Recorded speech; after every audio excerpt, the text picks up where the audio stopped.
Hi everybody, Geraldine Rose here with another shiny spray on top of photo paper card.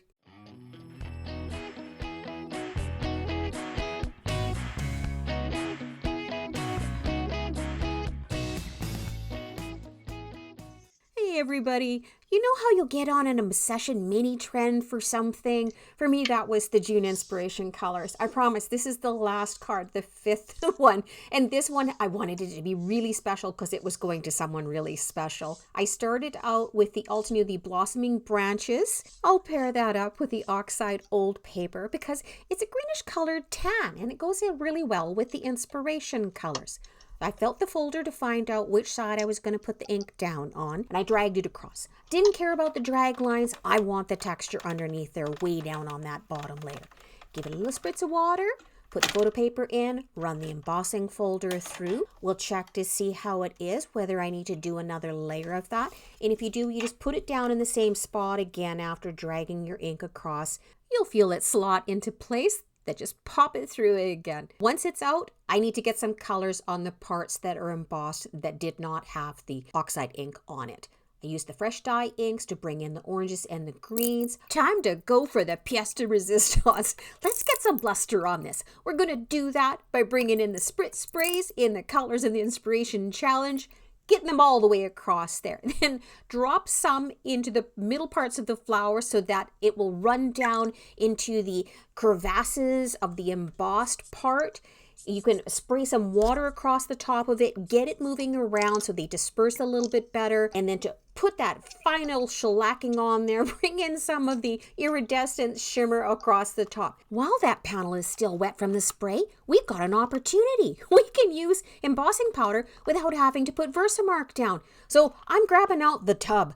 Judikins Iridescent Sparkle. Yes, I have a tub of it. I've got it across the entire panel. I am very quickly moving my heat gun because this is photo paper and it will bubble. I have found that out.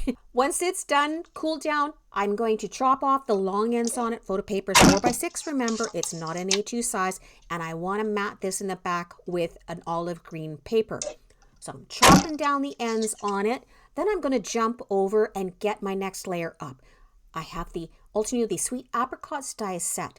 I've cut the leaves out first. So I'm going to use a matching olive green cardstock for it with a tan part for its branch. You flip this over, then you're going to go in with some ink, or you don't have to, but I did. I wanted to add a little bit of depth to those leaves, but in a very soft way.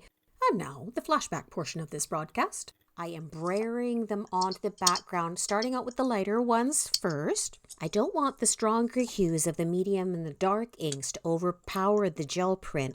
So what I'm going to do is I am going to pull them off first generation onto a scrap. Then I'm going to use the second generation to get that lighter toned print for the one that we're using for the card. Apologies if my voice changes. I was out in the garden trying to figure out why I have no water pressure for watering my plants. Back to this. This is still the flashback. These were some of the spare panels that I got. They were the first generation prints that I'd pulled from my gel plate and just set aside for use in the future. Worked out perfectly for this. That flashback showed you how we got the paper that we used for the orange apricots. It pays to keep your old experiments, right? And coincidentally, when I was cutting them out, look at they worked perfectly for each layer of those apricots. The one that had the highlight though, I did bring in some of my Cloud White, the pigment ink. I needed to swipe that across the apricot so that it had the highlight that would show under the next layer. You can see it peeking through there as I'm setting them down into place. These do have the keyhole system. It's on the package so that you can see how to put them together. The top layers always cover that up. And there's the little stems. That was the hardest part to do. I did end up putting some little itsy bitsy pieces of foam behind them when I was finally putting them down into spot. I'm gluing the leaves down individually, every single one, and I've put some of the ultra sticky tape behind them too to help them adhere to that really lustery photo paper because I didn't know how well they were going to stick. So, of course, we've got our apricots dangling from the tree here, a lovely luscious summer's fruit, and squashing them down. We always have to have the squash in there because I'm obsessed with that word right now too. There's a little bit of foam tape on the one apricot to lift it up. And there, it's going into spot. I believe that we are going to work on the flowers next, or was it the sentiment? Let's see. Ah, I believe it was cutting out the flowers. These ones I just used white cardstock for. Well, other than the pistils and the stamens, which we use some of the leftover brayered cardstock for. The white cardstock, let's do an orange fade on those. 2 of the orange inks, blending them out from the center. The green ones in the background did the same, just brought a little bit of the green ink around the edges. I knew they were going to be covered up. Using the layering guide on the back of the package to assemble all of these. Each of them is a slightly different flower. Let's see if we can figure out a sentiment for the front that I don't have to stamp down onto that background and yet is still small enough to fit in there without overpowering everything. The scripty sentiments, it's got a friend in it. I thought, yeah, that'll work just fine.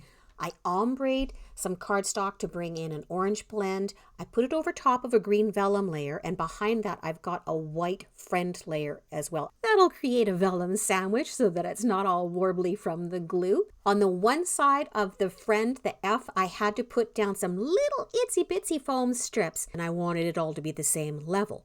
So I'm checking it out there, seeing if it's going to fit properly into spot. Got it down. Now let's bring in some of the flowers. Now that we've got the apricots and the leaves and the friend down, we're tucking them in strategically. Let's jump to the inside of the card. I used one of the main stamps from the Billowing Peonies to bring in the top part. And here's me. I'm going to ombre it. I'm going to layer up different colors. I'm going to use the yellow to cause a halo effect because it will sink into the other inks and cause them to spread out. For the sub-sentiment underneath this, I will grab another stamp set out. I believe it was the Sunshine Flowers one. And it was another lovely sentiment that just tied in perfectly for this person that this card was going to. I like to sometimes highlight one word on it, which was what I was doing there. There's the custom stamp on the back. I got those from Scrap and Stamp. Hope they have them again this year. I'm going to work on getting this panel down. You can see that I've got some ultra sticky tape on it because of all the embossing texture that it's got. I'm going to set it into place, squash it down. Now I've got to trim off the leaves and the branches that are sticking out the sides. And I always do find that very satisfying, that part. It's like getting back to your roots of using paper and glue and scissors, right? Have to bring in the bling bling. Have to have the bling bling. You know it's me.